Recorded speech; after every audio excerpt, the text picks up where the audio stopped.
Developments in the Mughal Empire after Akbar.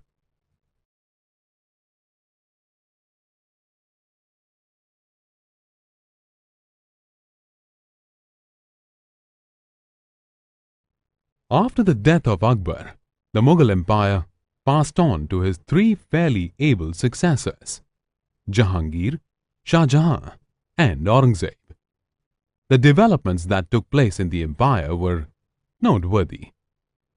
In this module, you will learn about the developments in the Mughal Empire, especially in the aspects of religion, society, economy, and culture. In the 7th century, the Mughal court was divided into two groups, the liberals and the orthodox. The liberal groups were dominant since Jahangir and Shah Jahan were tolerant rulers. Dara Shikoh, the eldest son of Shah Jahan, was the most popular amongst the liberals.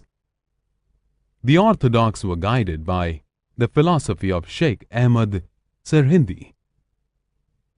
Aurangzeb adopted a more orthodox religious policy than his successors. He imposed the jizya on non-Muslims. Therefore, he became unpopular amongst his subjects. At the same time, love and mutual respect spread amongst people with the spread of the Bhakti and Sufi movement. The Bhakti and Sufi ideas bridged the gap between the rich and the poor, the Hindus and Muslims, and between people of different castes.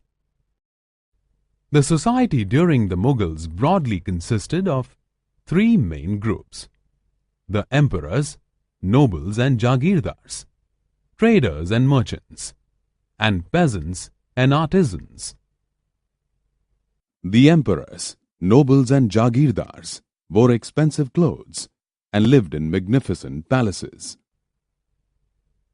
The traders and merchants were very prosperous because of profits in trade. The peasants and artisans led a miserable life because of the high taxation imposed on them. The two main sources of revenue during the Mughals were land and trade. The Mughals traded with Persia, East Africa, China, Russia, and Western Europe. The Portuguese, Dutch, French, and English traders traveled to India to take their supply of textiles, silks, pepper, and other articles. Inland trade in Delhi, Agra, Benares, Surat, Lahore, Masulipatam, Dhaka, Ahmedabad, and Madurai also flourished. The architecture during the Mughal period was grand and magnificent. The building activity during Jahangir's reign slowed down. He built the tomb of Akbar at Sikandra, near Agra. The tomb has 4 gateways with minarets of white marble at the 4 corners. The main tomb is decorated with white marble and colored stones. The tomb of Itimud-ud-Daulah in Agra was built by Jahangir's wife, Noor Jahan. The exterior of this tomb has an exquisite ornamentation of precious and semi-precious stones, fashioned into white marble.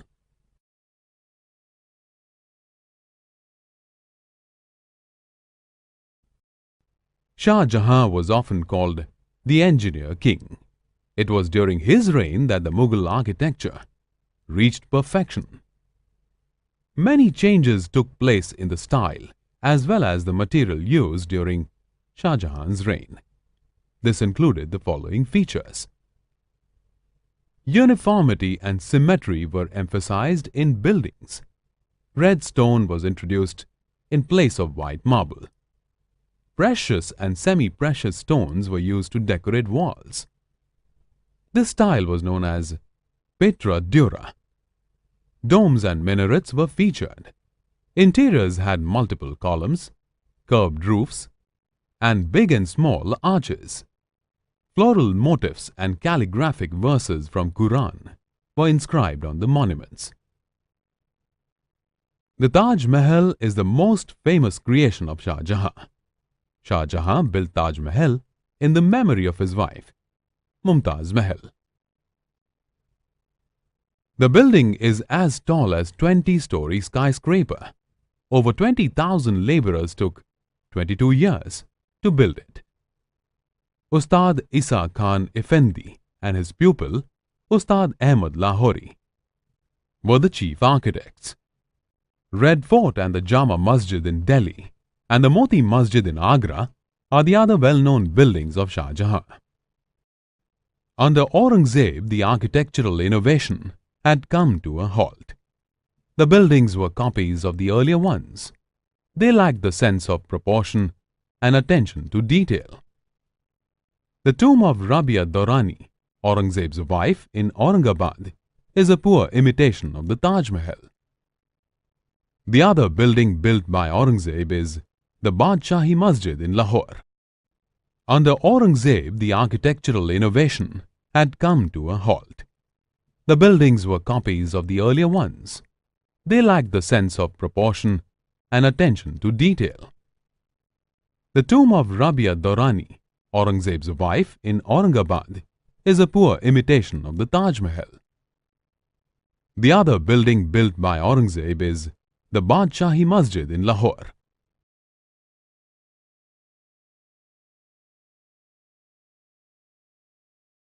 The art of painting developed to a great extent during the reign of Jahangir.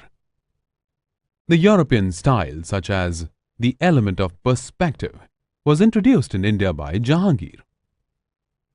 Some of the most famous painters of his time were Behzad, Balchand, Basavan, Bishar, Bishan Das, Daulat, Govardhan, Inayat, Kanha, Manohar, Mansoor, Murad, Nanha and Shankar. Some of these painters stayed in Shah Jahan's court. Popular themes of the paintings included scenes from the royal court, battles, royal hunts, nature scenes, scenes depicting everyday life, mythology and episodes from Hindu epics and Persian classics. Some painters were experts in painting portraits of kings and queens. Skilled painters also decorated books with beautiful miniatures. The painters used bright colors like peacock blue and red. The reign of Aurangzeb witnessed the decline of painting. Aurangzeb considered painting un-Islamic and dismissed all painters from the court. Some of these painters started working for local Nawabs and rich merchants, while some migrated to the regional kingdoms. This helped in the growth of three distinct styles of paintings: the Kangra Style, the Rajasthani Style, and the Deccani Style. Let us look at each of these styles in detail.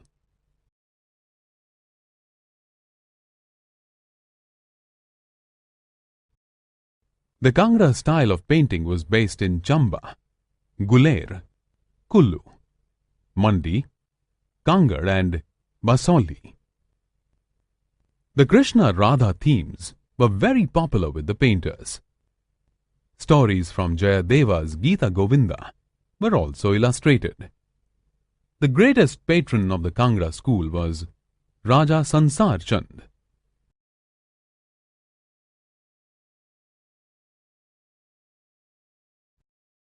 Mewar, Bundi, Bikaner, Kota and Kishangarh were the places where the Rajasthani style was centered.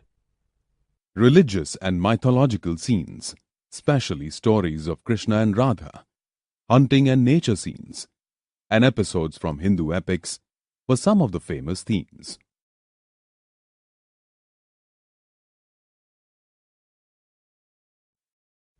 The Deccani style was popular in Ahmednagar, Bijapur and Golconda. Ibrahim Adil Shah II was the patron of this school of painting. Painting depicted battle scenes and kings in different moods. Soft colors were used and detailing was excellent.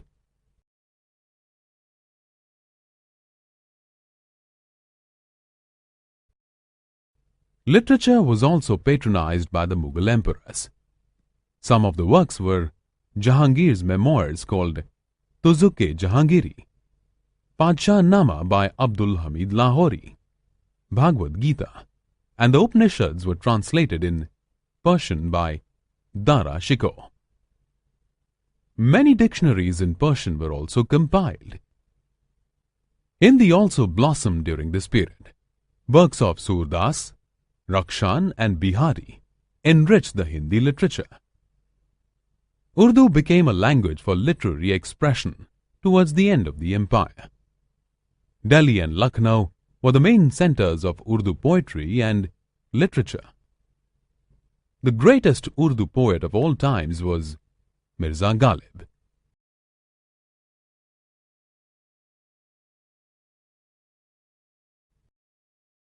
During the reign of Jahangir and Shah Jahan, many musicians were employed in the royal court.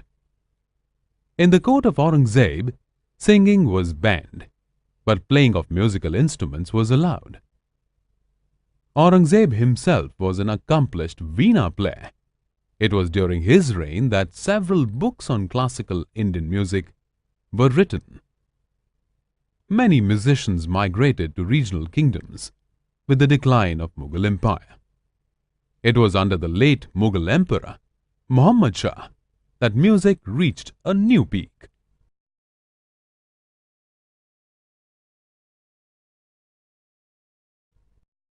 Let us now recap all the important points that we have covered in this module on the developments in the Mughal Empire after Akbar.